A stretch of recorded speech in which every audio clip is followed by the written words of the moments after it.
Hello, this is Pastor Bob, Joy Community Fellowship. It's Tuesday, April the 7th.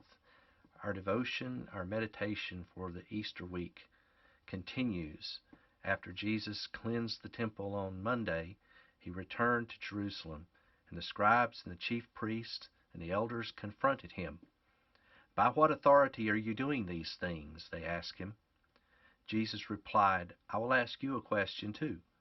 Answer me, and I'll tell you by what authority I do these things.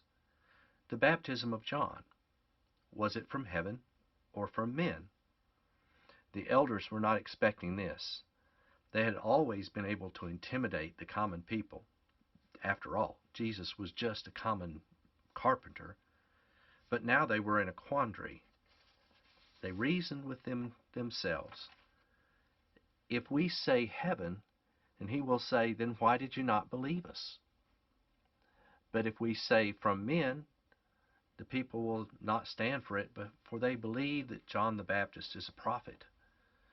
So the elders answered Jesus and said, "We don't know." Since they couldn't answer Jesus, Jesus declined to answer their question too. Why? Well, in both cases, the answer was evident. The authority for both John and Jesus came from God. If the elders could not see this, it was because sin had blinded them to the truth. Yet the elders were not finished with their questions. They knew the best way to destroy Jesus was to discredit him in the eyes of the people.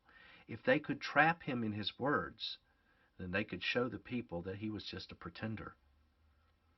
The Pharisees asked, "Is it lawful to pay taxes to Caesar?"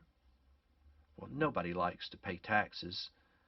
And so they thought, if he says yes, then the people will be angry with him. But if he says no, then we can report him to the Romans. But Jesus surprised them again. He said, "Render unto Caesar those things that are Caesar's, and unto God those things that are God's."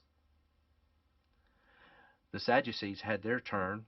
They took a hypothetical question about life after death, and Jesus easily deflected that one. But impressed by their answers, by Jesus' answers, a lowly scribe came forward, asking the only genuine question of the day: "Which is the greatest commandment of all?" Jesus immediately answered, "Hear, O Lord, hear, O Israel, the Lord our God, the Lord is one. And you shall love the Lord your God with all your heart, and with all your soul, and with all your strength. And the second is like it. You shall love your neighbor as yourself. There is no other commandment greater than these." And after this, no one dared to ask him any more questions.